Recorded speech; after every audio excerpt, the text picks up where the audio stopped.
folks, and welcome to Subjective Thoughts. And our manga for today is Parasyte Volume 4 by Hitoshi Iwaki and published by Kodansha Comics. Now there is violence, killing, murder, blood, limbs being cut off, shooting, more violence, brutality, and well, a lot of killing. a lot of killing. I say blood, also blood in this one. So if you are in any way squeamish, you have been warned. Also, spoilers. Alright, here is the translator and letterer.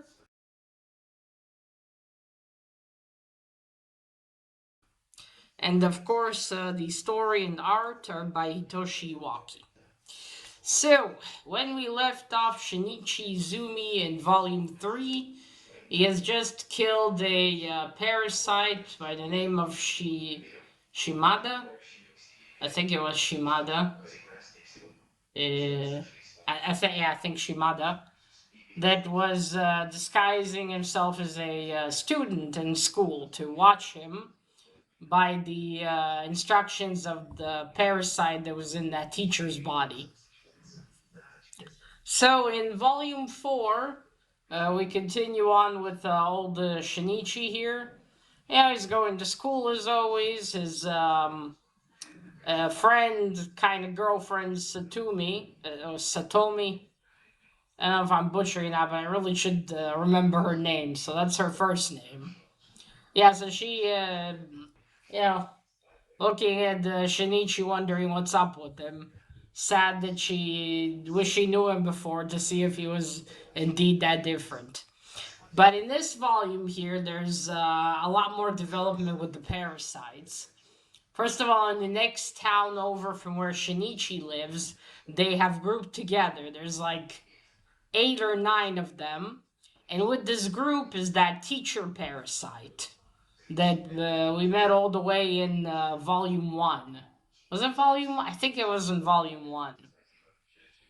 So yes, they now have a group, and one of them is running to be, was it not mayor, but an elective of that, town he's living in, something political. And he's leading, like, this environmental campaign. And Shinichi stumbles upon him, and it's actually the town where Kana lives. Kana, she's that other girl that has the ability to sense the parasites. She has a pretty strong ability. Now, of course, thus far she only came across Shinichi, and Migi told her multiple times to stay away from her because of that. So yes, those are the developments there. Shinichi finds these parasites and is astounded there's so many of them, and what is going on. And early in more in the start of the story, one of them for some reason goes to a house of the mafia and kills all of the members there, including the guy guarding outside. And it's not really explained why, but he does that, and then he runs out and takes over another body. And people chase him after he comes out of there, because he essentially splattered the guard's face to the wall. So people are like, holy shit. So yeah, he has a car waiting for him with another parasite. He goes back in and he's got a different body now. So it's like, well, what was that all about? And of course, now that they know about the parasites, people have at least heard of it now. Things are things are progressing, and not in a good way. So that happens. Then the other major thing that happens along the story is, unfortunately, Kana gets murdered. Or, no, not murdered, I suppose, but killed. Well, not murdered. By a parasite that's in that group. Shinichi tells her the truth that about why she has these feelings. Or he tries to, but she doesn't really believe him. She thinks he's doing that to just not tell her that he has no feelings for her because she they're not in love, but she has a crush on him. Let's say she actually has a dream in the beginning of the story on how he's her white knight and he saves her. And tragically, she said, "I'd rather die than tell anyone about this dream." And sadly, she ends up dying. So yes, he tells her, but she doesn't believe him. And then he does this while Migi's asleep. But then later he confesses to him that he told her. And then one day, one Saturday, he goes to her instead of meeting Satumi. And he calls her and he tells her, "Stay home, I'll be right back." Because two parasites have maybe sensed him and are coming out of a car. So he pretends to be on the payphone. But then he goes to look for her, and there's a signal from an abandoned, I don't know what it is, an apartment building or something that Kana took him to, where he told her everything. And she goes there, and she thinks that she's feeling Shinichi, but she's not. Because she lied to him and told him that she can distinguish him and his feelings. Because he told her before, if you feel something like me, stay away. And unfortunately, she doesn't listen to him. So while he's running to find her there, she stumbles upon one of the groups, one of the parasites from the group. He's devouring someone, a man or a woman, and the stage of devouring he's in is really hard to tell already, as there's not much left. So she sees him, and she's like, "What?" And the parasite sees her, and he says, "Ah, high school girl, I." And then he kills her. He transforms his head to one of those like knife things they make, and he kills her and shoots it right through her, and she falls. And at precise, like a few seconds later, Shinichi arrives, and he sees that, and he's just, he's looking at Kana there, and then the other parasite looks at him, and he's like, I knew you were defected or something. I'm going to end you now." And Shinichi tells Migi, "Protect me." And Migi's like, "Protect you?" So Shinichi runs towards the parasite, and not Shinichi, sorry, Migi protects him when the parasite hits him, and then Shinichi with his wait, that would be uh, left hand. His left hand, he just like pushes it through the parasite's chest and then flings him to the wall. It hits so hard that it breaks a bit of the wall, the parasite, and Shinichi drops his heart. So yes, he just punched through him and just took his heart out. Shinichi's getting good at killing parasites. Then he runs up to Kana, he holds her, and but Migi tells him there's not much to do, Shinichi. She lost too much blood.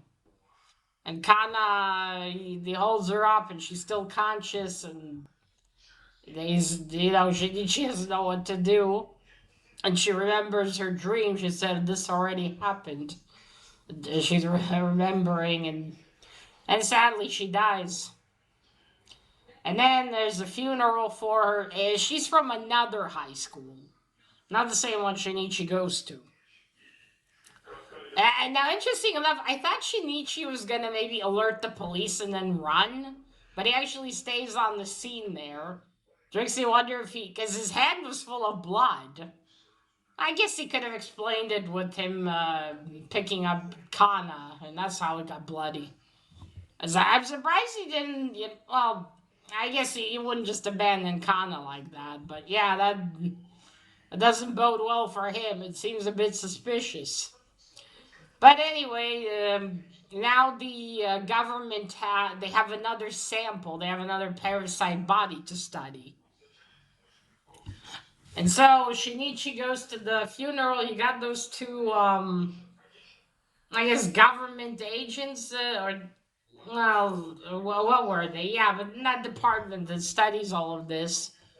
They see Shinichi and they're, I don't know, what were they surprised if they sound more upset or something? But yes, that he's there and how it seems. But then there's two of them. One says, "Hey, remember his mother was also murdered." So then Shinichi leaves, but then Kana's, well, yeah, I suppose he was her boyfriend, runs up to him and he yells at him, and it's your fault that Kana is dead. And he starts beating him up, and then Shinichi gets angry and hits him a few times. But he realizes he's got to stop, or else he's going to kill him like he did the Parasyte. And and then he walks around, he goes to a tree and starts hitting himself. And then he's like, Shinichi, stop. Because Shinichi thinks maybe I am not human anymore. Maybe Migi did take over my head and I just didn't notice. But he's bleeding, so he's like, well, at least I'm still bleeding. So he's then we move on. So this group of parasites, I think they're trying to take over to get high positions, and they seem to probably now have a feeding system, and they have this meeting and they talk about it, and it's just so interesting. They're not even sitting like in a circle or like you would in a convention. They're just like sitting randomly, not even looking at each other. It looks so odd. I wonder if the whole building belongs to them. Because if not, imagine you come in and everyone's sitting like, what the fuck's going on with you people? Why are you sitting scattered? And then the teacher parasite arrives. So I will remind you that in volume 1, Shinichi didn't kill her because she told him that she was pregnant. She and Parasite A had had sex, and she conceived a baby that's not a parasite. So that's why I didn't kill her, and since then she's been studying him because she finds him interesting. She's a very curious parasite, because Migi didn't manage to take over Shinichi's head, and only got into his head and only got into his hand. So she comes back from maternity leave. She only had this baby because she wants to experiment on him or her. It's not confirmed if it's a boy or a girl. Interestingly enough, even well, I suppose nanny or whatever she is that takes care of the baby, even she doesn't say boy or girl. Like, you think the woman changes the baby's diaper so she would see? Weird. And then maybe it's supposed to be like that, so we don't know until maybe later. So yes, they're talking about Shinichi in this meeting, because another one of theirs was killed, and they say, oh, it's because he was greedy, and he went out and ate in this place, and we need less feeding areas. So I think one of the reasons they want to have these jobs and everything is that way they have access to information about people. So it's smart, because then they can look up people that, let's say, live alone, or people that have a very I don't know, maybe big family, or vice versa. Now, what would be more noticeable? Yeah, probably no, probably not with families, but find loners or old people that have no one, and then they could eat those people, and it would take a while before someone notices they are gone. Clever. As Migi have said, they are evolving. So yes, they want to kill Shinichi, but the Parasite teacher says she has a new name now, so I'm just gonna call her Teacher Parasite. So she wants to study him. So she tells him, leave him to me, because she doesn't think he's a concern, but as the leader Parasite says, this is the second Parasite he killed, but she said just leave it. And then she returns home to her baby, and the baby is crying, and she just holds its head, and she says, "Stop," and he stops crying. Reminds me of a meme I've actually seen a few weeks ago. I wonder if that's from that, but in the meme, the lady is in bed after giving birth, so maybe not. Anyway, the baby stops crying. The nanny hands her the baby, and she looks at the nanny and said, "I trained it well, didn't I?" Man, she needs more practice acting human. Who says that about their baby? I think I would have called social services and like, listen, this bitch is weird, and she is. So anyway, she's not really holding the baby properly, but then puts it, I don't know, a cage or a crib. I can't. I think it's a crib, but it's like in the wall or something. And she says, "I'll let it grow some more before I experiment." And that part made me sad. That poor baby, born to a parasite, is gonna experiment on him and fuck knows what else. But the question is, well, what kind of experiments exactly? Is she gonna slice it? Because if she does, then won't people notice her baby's gone or something? And anyway, right. Uh, all right. So she hires help with Shinichi. She gets a private detective to go and follow him around. And after like a few days, he reports that Shinichi is a regular high schooler. And she's like, okay, how did they not notice the difference? And then she hires, not hires, but she pays a bunch of young men or teenage boys, I'm not sure, to beat up Shinichi. And so when the private detective follows him, or investigator, not private detective follows him, he sees, at first they're hitting Shinichi, at first he doesn't react, he's like, what are you doing? But then he starts fighting back, and he hits all of them and beats them up, and the detective is just astounded, he's like, holy shit. So then when he reports back to the Parasyte teacher, he tells her about that. And she said, "What about his right hand? Did it move?" And he's like, "No, not much." And she's like, "I knew it. Something has changed." And then at the end of the story, Shinichi decides to go back to where Kana was murdered. And he was wondering about himself. Am I, do I get over things too quickly? Because Satomi's friends like say Shinichi's weird that he got over the death of Kana so quickly, and then Satomi becomes cold towards him after that. And I was thinking, dude, what is he supposed to do? Should he have been bawling his eyes out, crying all the time? I mean, I get what they mean, but is he supposed to, walk around and be really upset? I mean, he knew Kana, but you can't even say they were friends. They were just acquaintances.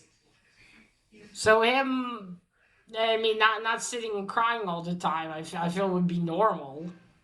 I don't know. It's an interesting one, isn't it? You're supposed to walk around all the time upset and crying because, yeah, life has to move on, especially when it's a person you didn't know that well. But hey, yes. So towards the end, he goes back there. The detective is following him. And I don't remember what it was. I think he's trying to, I don't know, see if I wants to at least hold on to that sadness for Kana, for her memory.